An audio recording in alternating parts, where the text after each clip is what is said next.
السلام عليكم ورحمة الله تعالى وبركاته. إن الحمد لله نحمده ونستعينه ونستغفره ونؤمن به ونتوكل عليه ونعوذ بالله من شرور أنفسنا ومن سيئات أعمالنا. من يهده الله فلا مضل له ومن يضلله فلا هادي له، ونشهد أن لا إله إلا الله وحده لا شريك له، ونشهد أن سيدنا وحبيبنا ومولانا محمدا عبده ورسوله. أما بعد، قال الله تعالى في محكم القرآن المجيد: أعوذ بالله من الشيطان الرجيم بفضل بسم الله الرحمن الرحيم. هو الذي بعث في الأميين رسولا منهم يتلو عليه آياته ويزكيهم ويعلمهم الكتاب والحكمة. وقال نبينا وحبيبنا محمد رسول الله صلى الله عليه وسلم: إنما بعثت لأتمم مكارم الأخلاق أو كما قال عليه الصلاة والسلام. புகழும் புகழ்ச்சியும் ஏக இறைவன் அல்லாஹ் ஒருவனுக்கே உரித்தாகட்டுமாக. அகிலங்களின் அருள்கொடை ஆருயிர் உத்தமர் கண்மணி முஹம்மது ரசூலுல்லாஹி ஸல்லல்லாஹு அலைஹி வஸல்லம் அவர்கள் மீது ஸலாத்தும் சலாமும் என்றென்றும் நிறைவாக நிலவட்டுமாக. சஹாபாக்கள், தாபிஈன்கள், ஷுஹதாக்கள், வலிமார்கள், உலமாக்கள் மற்றும் குறிப்பாக நம்மை ஈன்றெடுத்த தாய் தந்தை பெற்றோர்கள், வாழ்ந்தும் மறைந்தும் இருக்கும் அனைத்து முஸ்லிமான ஆண் பெண் அனைவரின் மீதும் அல்லாஹுவின் அன்பும் அருளும் என்றென்றும் நிறைவாக நிலவட்டுமாக. ஆமீன். பிஹக்கி ரசூலுல்லாஹி ஸல்லல்லாஹு அலைஹி வஸல்லம். பரக்கத்தை ஒவ்வொரு நேரங்களிலும் தேடுகின்ற ஒரு அற்புதமான மாதமாகிய இந்த ரஜப் தொடர்ந்து ஒவ்வொரு காலங்களிலும் அமல்களை விரைவுபடுத்த வேண்டிய நிர்பந்தத்தில் ரமலானை எதிர்நோக்கி கொண்டிருக்கிற நாம் 5 கடமைகளில் அறிவியல் ரீதியாகவும் ரமலான் மாதத்தின் நோன்பை பற்றி பேசும் பொழுது நோன்பை குறித்து இஸ்லாம் சொல்கிற வார்த்தை நோன்பு கடமையான ஒன்று. அறிவியல் சொல்கிறது இந்த நோன்பு உடலை சுத்தம் செய்கிறது என்று சொல்கிறது. அல்லாஹ் சொல்கிறான் இந்த நோன்பு உங்கள் உள்ளங்களை சுத்தம் செய்கிறது என்று அல்லாஹ் சொல்கிறார். ஹதீஸ் சொல்கிறது நோன்பு மாதத்தில் இறைவனால் வழங்கப்படுகின்ற மற்றொரு கடமை ஜகாத் என்று சொல்கிறது. ஆக மனிதனுக்கு தேவையான வாழ்வியலில் அவன் உடலை சுத்தம் செய்ய தேடுவதற்கு என்னென்னமோ காரணங்களை மேற்கொள்கிறான். தேவையான நறுமண பொருட்கள் மேற்கொள்கிறான். சுத்தம் செய்வதற்கு, குளிப்பதற்கு தேவையான பல ஆவணங்களை எல்லாம் எடுத்துக்கொள்கின்றான். அதை எப்படியெல்லாம் செய்ய வேண்டும் என்கின்ற சாதனங்களை பயன்படுத்திக் கொள்கிறான். உடல் சுத்தம் ஆனியதற்கு பின்னால் அவன் விளங்கிக் கொள்கிறான், நான் சுத்தமாக இருக்கிறோம் என்று விளங்கிக் கொள்கிறான். ஆனால் அவனுடைய நடத்தையில், அவனுடைய பேச்சில், அவனுடைய பார்வையில், அவனுடைய தொடுதலில் எண்ணற்ற விஷயங்களை யூகித்து பார்க்கும் பொழுது நிறைய உள்ளங்கள் நாற்றம் பிடித்து இருப்பதை நம்மால் பார்க்க முடிகிறது.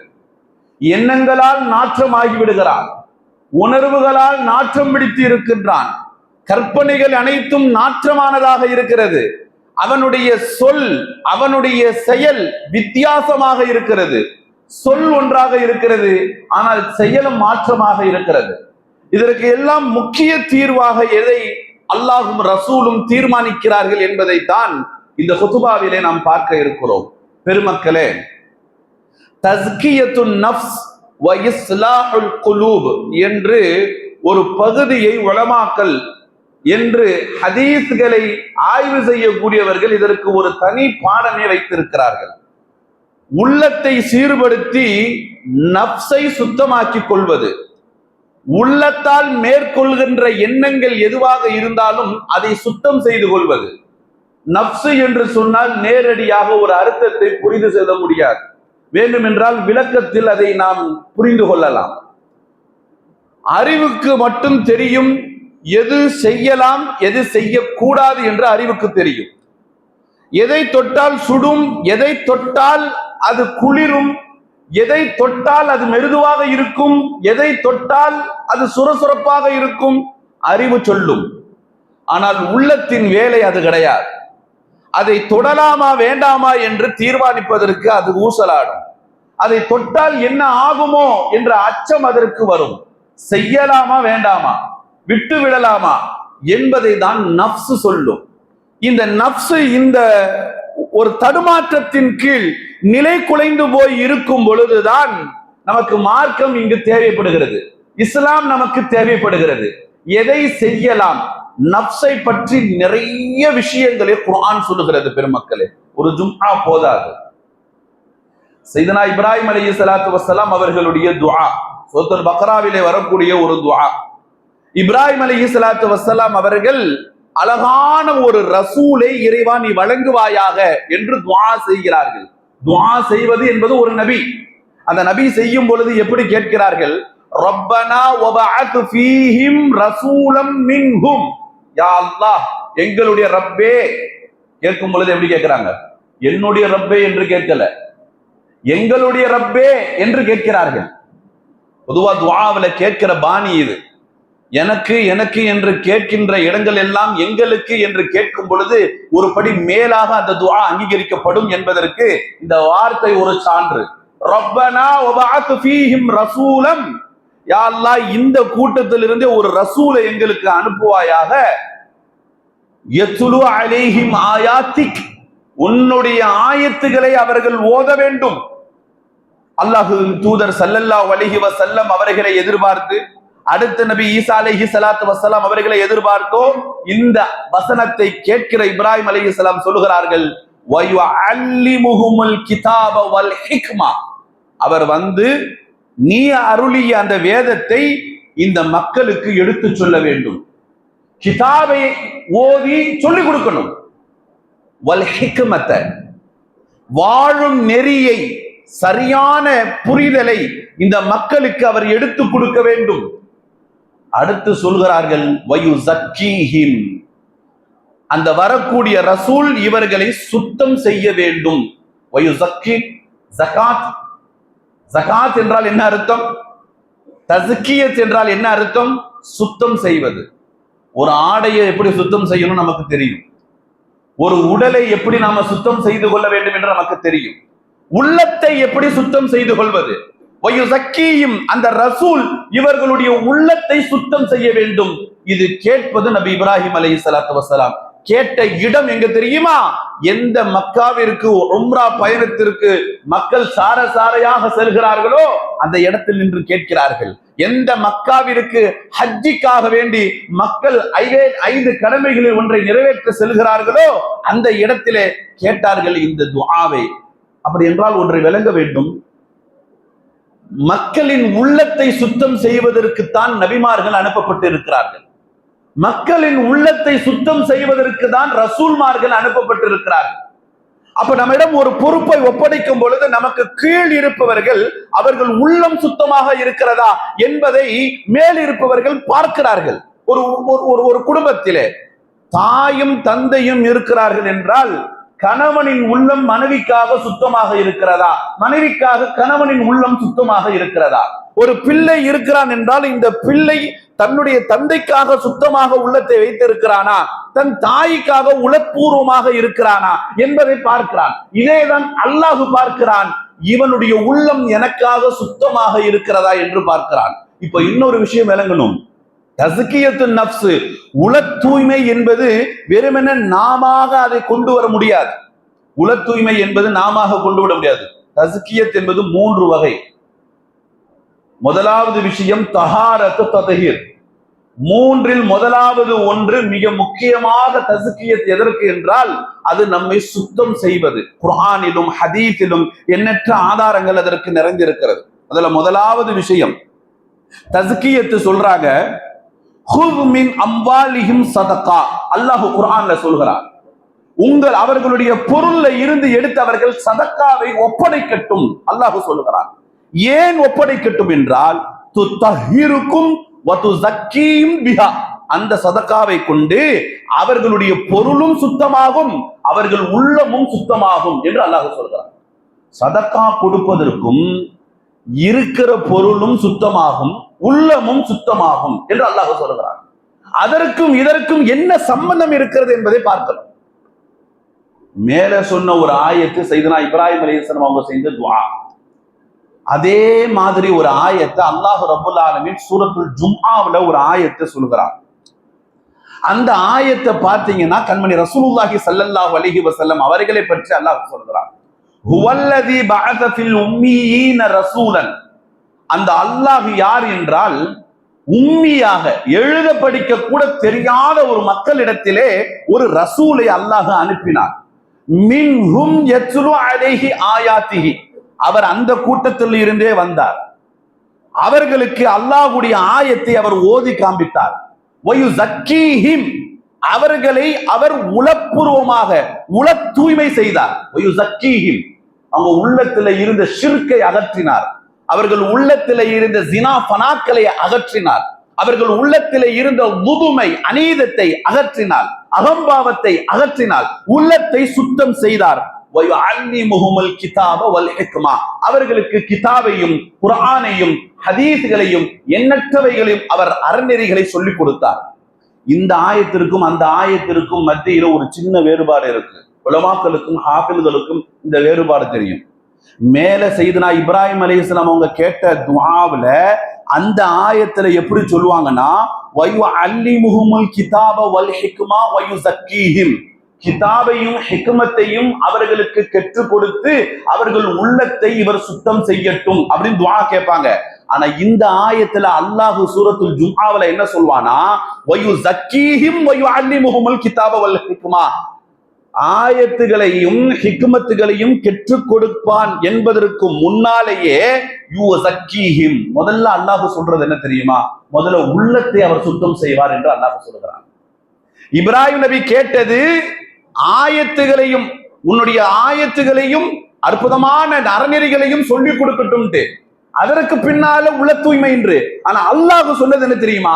முதல்ல உள தூய்மையை சொல்லிக் கொடுப்பார் இந்த ரசூல் கண்மணி ரசூலுல்லாஹி ஸல்லல்லாஹு அலைஹி வஸல்லம். அதற்கு பின்னாலதான் மற்ற சப்ஜெக்டுகள். நான் அனுப்புகின்ற இந்த ரசூல் சாதாரணமான ரசூல் இல்லை என்று அல்லாஹ் குர்ஆனிலே சொல்வார். அப்போ தஸ்கியத்து நஃப்ஸ் என்பது மிக முக்கியம். தஸ்கியத்து நஃப்ஸ் இருந்தால் நம்முடைய தொழுகைகள் கபூலாகும். வெறுமன தொழுகைகள் கபூலாகி விடாது. அற்புதமான இமாம் ஹாத்தம் என்று பெயர். இரண்டாவது லுக்மான் என்று சொல்வார்கள் அவர்களை. சையதுனா லுக்மான் அலைஹிஸ்ஸலாத்து வஸ்ஸலாம் அவர்களுடைய அந்த அற்புதமான நினைவாற்றல், அவர்களுடைய ஞானம், அவர்களுடைய அற்புதமான சிந்தனை, அவர்கள் தன் மகனுக்கு செய்த அழகான உபதேசங்கள் இந்த சமுதாயத்திற்கு தேவையானது. சூரத்துல் லுக்மானிலே இருக்கு, குர்ஆனிலே. வாய்ப்பு இருப்பவர்கள் இருந்து இன்ஷா அல்லாஹ் வாசித்து பாருங்கள். அற்புதமான ஆயத்து. அந்த லுக்மான் நபியை போன்றே பின்னால் வந்த ஒரு அற்புதமான இறைநேசர் ஹாத்தம் ரஹ்மத்துல்லாஹி அலைஹி. அவர்கள் சொல்வார்கள், நஃப்ஸை பற்றி பேசுவார்கள். என் நஃப்ஸின் நிலை குறித்து நான் பார்க்கிறேன் என்று சொல்வார்கள். நாமெல்லாம் தொழுகும் பொழுது சரியா தக்பீர் கட்டுறாரா, சரியா ருக்குக்கு போறாரா, சரியா சஜிதா செய்கிறாரா, ஜகாத்தை சரியாக கொடுக்கிறாரா, நோன்பை உண்மையிலே தண்ணீர் குடிக்காம நோன்பு பிடிக்கிறார்களா, இது எல்லாம் நம்ம கவனிக்கிறோம் இல்லையா? வலிமார்கள் இறைநேசர்கள் அதை பார்க்க மாட்டாங்க. முதல்ல நேரம் உள்ளத்துக்கு போவாங்க. அவர் சொல்லுகிறார், நான் தொழுகையில் போய் நிற்பேன், என்னுடைய நிய்யத்தை நான் சொல்லுவேன், பணிவாக சொல்லுவேன், கம்பீரமான அந்த தொழுகையை வக்காரத்தாக அல்லாஹுக்கு முன்னால் நிற்பேன், எழுந்து என் தக்பீரை அல்லாஹு அக்பர் என்று நான் சொல்லுவேன், முடித்து விட்டு என் கிராத்தை நான் ஓதுவேன். அந்த ஓதும் பொழுது அது எனக்கு புரிகிறதா, என் உள்ளத்தில் அது அடிக்கிறதா என்றும் பார்ப்பேன். ஓதி முடித்ததற்கு பின்னால் ருக்குவுக்கு போவேன், என் பணிவை வெளிப்படுத்துவேன், மீண்டும் எழுவேன், மீண்டும் சஜிதாவிற்கு போவேன், என் சிரமுழுக்கு அங்கே நிற்கும், சலாம் கொடுத்து முடிப்பேன், என் தொழுகைகளை முடித்து விட்டன் அல்லாஹ்விடம் இறைவா நான் தொழுதது சரிதானா என்றெல்லாம் கேட்டு அல்லாஹ்விடம் கபூலியத்தை கேட்பேன். எனக்கு என் 2 புஜத்திற்கு முன்னால் பார்த்தால் கஅபா அப்படியே நிற்கும், என் கஅபா நிற்கும். நான் மீண்டும் என்னிடம் நான் யோசித்துக் கொள்வேன், என் கிப்லா கஅபாவை முன்னோக்கி இருக்கிறது, என் தலை மலாயிக்கத்துமார்கள் 2 பேர் எனக்கு பின்னால் மலக்குல் மௌத்தை முன்னோக்கி இருக்கிறது என்று நான் நினைத்துக் கொள்வேன். இவைகள் எல்லாம் நினைத்து முடித்தும் கூட அல்லாஹ்விடத்தில் நான் கேட்பேன், நான் தொழுது சரிதானா தவறா என்று என் நப்சு கேட்டுக்கொண்டே இருக்கும் என்று சொல்வார்கள். இவ்வளவும் நான் தொழுது விட்டு இறைவா நான் தொழுது சரிதானா என் உள்ளம் ஓடிக்கொண்டே இருக்கும். குர்ஆன் சொல்லுகிற 4 நப்சு அது. நப்சே அம்மாரா, நப்சே அம்மாரா, நப்சே லவ்வாமா, நப்சே ராதியா வல் மர்தியா. குர்ஆன் சொல்லுகிற நப்சு. குர்ஆன் நப்சை பற்றி பேசுகிறது. பெருமக்களே, அடிப்படை நப்சு என்பது, நப்சு என்பது அடிப்படை. ஒரு 10 ரூபாய் கொடுக்கும் பொழுது அது அவருக்காக அல்லாஹ்வுக்காகத்தான் கொடுக்கிறோமா என்பதுதான் நப்சு சொல்லுகிற வார்த்தை. 2 பேர் இருப்பதற்காக பாக்கெட்ல 100 ரூபாய்க்கு கொடுப்பது நப்சு செய்யும் தவறு. நப்சு செய்யும் தவறு. சையதுனா யூசுப் அலைஹிஸ்ஸலாத்து வஸலாம் நம்ம நிறைய பேர் உண்டு இல்லையா, நான் நல்லவன் என்று சொல்லிக்கொண்டே வாழ்கிறார்கள். பெருமக்கள் சொல்வார்கள், தன்னை நல்லவன் என்று சொல்பவன் தான் ஆபத்தானவன் என்று சொல்வார்கள். அது நப்சு செய்யக்கூடிய வார்த்தை. நப்சு அது அப்படி இயக்க வைக்கும், வெளிர வைக்கும். யூசுப் அலைஹிஸ்ஸலாத்து வஸலாம் அவர்கள் குற்றவாளி மூடிலே இருக்கிறார்கள். ஜுலைஹா அம்மா சொல்லிவிட்டார்கள், யூசுப் என்று சொல்லிவிட்டார்கள், யூசுப் தான் காரணம் என்று சொல்கிறார்கள். இப்பொழுது யூசுப் அலைஹிஸ்ஸலாம் அவர்கள் நான் இல்லை என்று வாதாட வேண்டும். குர்ஆனிலே அந்த ஆயத்தை சூரத்துல் யூசுஃபிலே கொண்டு வருகிறார். அந்த ஆயத்து அற்புதமான ஆயத். வமா உபர்ரிஉ நஃப்ஸி இன்னன் நஃப்ஸ லஅம்மாரத்தும் பிஸ்ஸூ. யா அல்லாஹ், என் நஃப்ஸ் ரொம்ப புனிதமானது, நான் ரொம்ப உத்தமமானவன் என்று சொல்லி என்னை நான் நல்லவன் ஆக்கிக் கொள்ள விரும்பவில்லை. அவர்கள் சொல்கிற வார்த்தை வமா உபர்ரிஉ நஃப்ஸ், என் நஃப்ஸை நான் நிரபராதியாக ஆக்கிக் கொள்ளவில்லை.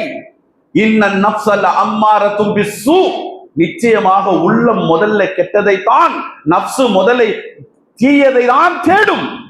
அந்த நப்சு தான் என்னிடமும் இருக்கிறது. யூசுப் அலைஹிஸ்ஸலாம் சொல்கிறார்கள், நான் யோகியன் அல்ல, நான் உத்தமன் அல்ல, இல்லா மா ரஹிமபி ரப்பி, ஆனால் என்னுடைய ரப் யாருக்கு இரக்கம் காட்டுகிறார்களோ அவர்களை தவிர, அல்லாஹ்வுடைய இரக்கம் யாருக்கு வந்து விடுகிறதோ அவர்களிடம் நப்சே அம்மாரா இருக்காது, ஓடிவிடும். நப்சே அம்மாரா என்பது செய் என்று தூண்டும். தீயதை செய், அவனை கெடு, ஒன்றும் பிரச்சனை இல்லை. கொஞ்சோண்டு தான், நிறைய எல்லாம் இல்லை, கொஞ்சோண்டு குடிச்சுக்கலாம். அது மேல போய் கொஞ்சம் போதை வந்தாதான் ஹராம். கொஞ்சோண்டு குடிச்சுக்கலாம், லைட்டா பார்த்துக்கலாம், ஒரு தடவை ஸ்கிப் பண்ணிக்கலாம், தப்பு இல்லை. ஒரு தடவை மீண்டும் பார்த்து, இது நப்சே அம்மாரா. இந்த நப்சே அம்மாராவை ஒன்றுதான் நம்ம ஃப்ரெண்ட்ஸ் எல்லாம் அதிகமா இருப்பாங்க. நம்ம கூட இருக்கிறவங்கள்ட்ட எல்லாம் யார்கிட்ட இருக்குன்னா இந்த நப்சே அம்மாரா இருக்கும், அதிகமாக இருக்கும். அவங்கள பார்க்கும் போதே தெரியும், அவர்களை பார்த்தா ரொம்ப பதவரமா இருக்கும். வட்டி தானே, இந்த 1 டைம் வாங்கிக்கிங்க, இதுக்கப்புறம் நான் தொடவே மாட்டேன். நப்சே அம்மாரா. ரமலான் வந்து விட்டது, நாம நப்சை சுத்தமாக்கி கொள்ளே வேண்டும். ஏனென்றால் இனி அடுத்த ரமலானில் நம் பொருள் சுத்தமாக தயாராக இருக்கிறது, நம் உடல் சுத்தமாக தயாராக இருக்கிறது. ஆனால் நம்முடைய நப்சு அது சுத்தமானால் தான் நாம் கொடுக்கிற பொருள் சுத்தமாகும், அது சுத்தமானால் தான் நாம் நோக்கிற நோன்பு சுத்தமாகும். அதற்கு இப்பொழுதே நாம் நப்சை சுத்தமாக்க தயாராக வேண்டும். நப்சை சுத்தமாக்கணும். நப்சு யாருக்கு சுத்தமாகும் என்பதுதான் மேலே நான் சொன்னேன் இல்லையா, 3 வகை. அதுல 2வது வகை அல் ஹாசில் பரக்கத்தில் ஃபில்லா, அல்லாஹ் 2வது யாருக்கு கொடுப்பானா அவர்களுடைய பொருளிலே அல்லாஹ் பரக்கத்து கொடுப்பவர்களுக்கு சுத்தமாகும்.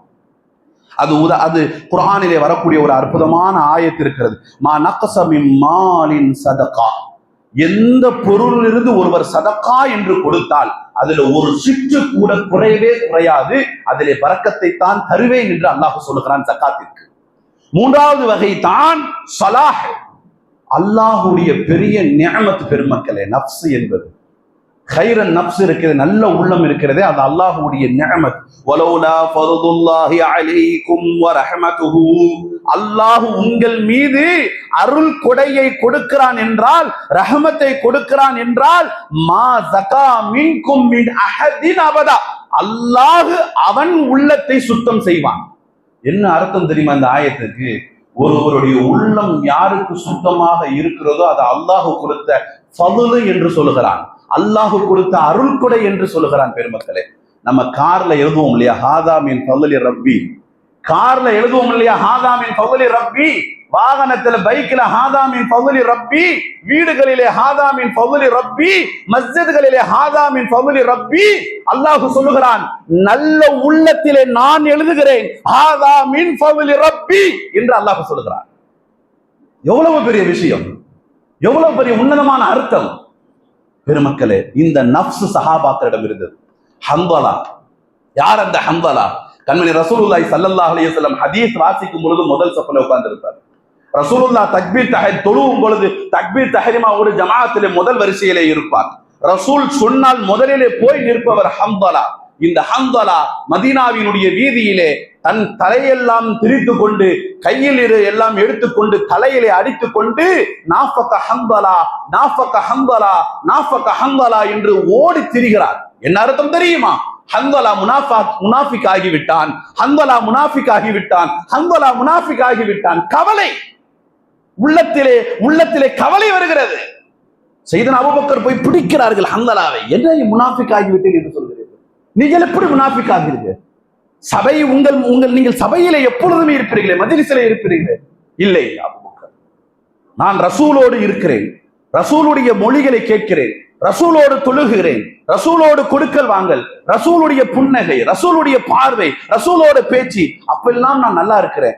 விட்டுட்டு வீட்டுக்கு வந்துட்டா என் லைஃப் ஸ்டைல் மாறுது, எனக்கு அந்த நினைப்பு வரமாட்டேது, வீட்டுல வேற மாதிரி நடந்துக்கிறேன். அப்ப நான் முனாஃபிக் தானே? ரசூலுக்கு முன்னால நான் ஒரு மாதிரியும், என் வீட்டுக்குள் வந்தால் ஒரு மாதிரியும். இன்று என் வீட்டில் அப்படி நான் நடந்து விட்டேன், அதனால் நான் முனாஃபிக் ஆகிவிட்டேன். இதை கேட்ட அபூபக்கர் என்ன சொல்றாங்க? நாஃபகா அபூபக்கர், அபூபக்கரும் முனாஃபிக் ஆகிவிட்டான் என்று சொன்னார்கள். ரெண்டு பேரும் ரசூலுல்லாஹ்ட்ட வந்து நிக்கிறாங்க. வா நம்ம ரசூலுல்லாஹ்ட்ட போய் கேட்போம், இப்படி உள்ள மாறுதே, நஃப்ஸ் மாறுதே, இது சரிதானா, நம்ம அமல் சரியா இருக்கா? நஃப்ஸ் வந்து ரசூல்கிட்ட வந்து நிற்கிறார்கள். கண்மணி ரசூலுல்லாஹி ஸல்லல்லாஹு அலைஹி வஸல்லம், யா ரசூலல்லாஹ், இந்த மாதிரி ஹந்தலா வந்தார், முனாஃபிக் ஆகிவிட்டேன் என்று சொன்னார். இப்பொழுது அபூபக்கர் வந்தார், நானும் முனாஃபிக் ஆகிவிட்டேன் என்று சொன்னார். என்ன நடக்கிறது நாயகமே? நாங்கள் உண்மையிலே முனாஃபிக் ஆகிவிட்டோமா? எங்கள் உள்ளத்திலே அப்படி தோன்றுகிறது. உங்களோடு இருக்கும் பொழுது நாங்கள் நல்லவர்களாக இருக்கிறோமே, கொஞ்சம் வெளியே போய்விட்டு ஒரு மாதிரியாக இருக்கேன். இப்ப நம்மள்ட்ட நிறைய பேர் இருக்கும், ஜும்மா பயானு கேட்ட உடனே இனிமேல் இன்ஷா அல்லாஹ் ஹதரத் சொன்ன மாதிரி எல்லாம் நடபடியா நடந்துரும்னு தோணும். அசர்ல ஒரு டீயோட முடிஞ்சு அந்த பையத்து முடிஞ்சிடும். அப்ப அதுக்கப்புறம் நம்ம நல்லவராக இருக்கிறோமா, தவறாக இருக்கிறோமா? ஒருவேளை நம்ம நியத்து உள்ளத்துல நல்லபடியாக செய்யணும், இனி கரெக்டா நம்ம ஓதணும், கரெக்டா தொழுகணும், ஹலால்ல இருக்கணும், வட்டி வாங்கக்கூடாது, இது எல்லாம் நம்ம நினைச்சோமே. ஆனா அடுத்து நம்ம இஎம்ஐக்கு தானே போறோம், மறுபடியும் வட்டிக்கு தானே போறோம், மறுபடியும் பொய் தானே சொல்றோம். தவறு இருக்குமோ? எங்க நடக்கிறது? ஏன் மாறுகிறது? இந்த கேள்விக்கு பதில் கண்மணி ரசூலுல்லாஹி ஸல்லல்லாஹு அலைஹி வஸல்லம் சொன்னார்கள். ரசூலுல்லாஹ் சொன்னாங்க, அது தபீஅத் என்று சொன்னார்கள். மனிதனுக்கு ஏற்படுகிற உள்ளத்தினுடைய ஆசை அது என்று சொன்னார்கள். உள்ளம் ஆசை பரும், நஃப்ஸே அம்மாரா நஃப்ஸே ராதியா இருக்கிறதே, அதுதான் பொருந்தி கொள்ளும், செய்ய வேண்டும், நன்மையாக இருந்தாலும் செய்ய வேண்டும். மருதியா, இது அல்லாஹ் பொருந்தி கொண்ட நஃப்ஸ், அல்லாஹ் இந்த நஃப்ஸை பொருந்தி கொள்வான். யா அய்யுஹன் நஃப்ஸுல் முத்மஇன்னா, நிம்மதியான ஆன்மாவே, எல்லோரையும் அடக்கியதற்கு பின்னால் மண்ணறையிலே கபூரிலே மேல தண்ணியை வச்சு ஊற்றும் பொழுது சொல்லுவாங்க இல்லையா, இது மண்ணறையில இருக்கக்கூடிய ரூஹுக்கு, நிம்மதியான ரூஹுக்கு சொல்லக்கூடிய ஆயத்து. யா அய்யுஹன் நஃப்ஸுல் முத்மஇன்னா, நிம்மதியான ஆன்மாவே, நிம்மதி பெற்றவளே, இத்மஇன்னா இர்ஜிஇ இலா ரப்பிகி, உன் ரப்பிடம் நீ மீண்டு செல். இர்ஜிஇ இலா ரப்பிகி ராதியத்தம் மர்தியா, உன் மனதை அவனும் விளங்கி கொண்டவாறும் நீ அவனை புரிந்து கொண்டவாறும் செல். இதுதான் அற்புதமான மையத். அல்லாஹ் அந்த நசீபை நம் அனைவருக்கும் வழங்குவானாக. அந்த நஃப்ஸ் ராதியாவையும் மருதியாவையும் அல்லாஹ் கொடுத்தருள்வானாக. கண்ணியத்திற்குரிய பெருமக்களே, நஃப்ஸை சுத்தம் செய்யுங்கள். நம்மோடு இருக்கக்கூடிய மனிதர்களை அவர்கள் சுத்தமாக இருக்கிறார்களா, அவர்கள் ஆடை சுத்தமாக இருக்கிறதா, அவர்கள் அழகாக இருக்கிறார்களா என்பதை பார்ப்பதை விட அவர்கள் உள்ளம் சுத்தமாக இருக்கிறதா என்பதை பாருங்கள். மணப்பெண்களையும் மணாளிகளையும் சமீபத்தில் திருமணம் அதிகமாக நடக்கிறது. ஒவ்வொரு இடங்களிலும் மாப்பிள்ளையும் பெண்ணையும் பார்க்கும் பொழுது என்ன படித்திருக்கிறான், என்ன பணம் இருக்கிறது, என்ன எத்தனை வீடு இருக்கிறது என்று பார்க்கிறீர்கள். அவன் ஆன்மா நன்றாக இருக்கிறதா, அவன் மனம் சுத்தமானதாக இருக்கிறதா, அந்த நஃப்ஸை எப்படி இருக்கிறது, அந்த குடும்பத்தின் அன்பு எப்படி இருக்கிறது என்பதை பார்க்க வேண்டும். அதைத்தான் முஸ்லிம்கள் பார்க்க வேண்டும் என்பது அல்லாஹ் ரசூல் நமக்கு கற்றுத்தரக்கூடிய பாடம். அல்லாஹும் ரசூலும் எதை நமக்கு கற்றுக் கொடுத்தார்களோ அத்தகைய அழகிய உள்ளங்களையும் ஆன்மாக்களையும் அல்லாஹ் நமக்கும் உங்களுக்கும் தந்தருள் புரிவானாக. நாளை மறுமையிலே அந்த நஃப்ஸிலே சிந்திச்சும் இல்லாமல் அல்லாஹ் ரசூலை மட்டுமே புரிந்து கொண்டுள்ள நல்ல உன்னதமான உயர்ந்த ஆன்மாக்களாக அல்லாஹ் நம்மையும் உங்களையும் ஆக்கி அருள் புரிவானாக. வாஹிரு தஅவானா அல்ஹம்துலில்லாஹி ரப்பில் ஆலமீன். அஸ்ஸலாமு அலைக்கும் வரஹ்மத்துல்லாஹி வபரகாத்துஹு.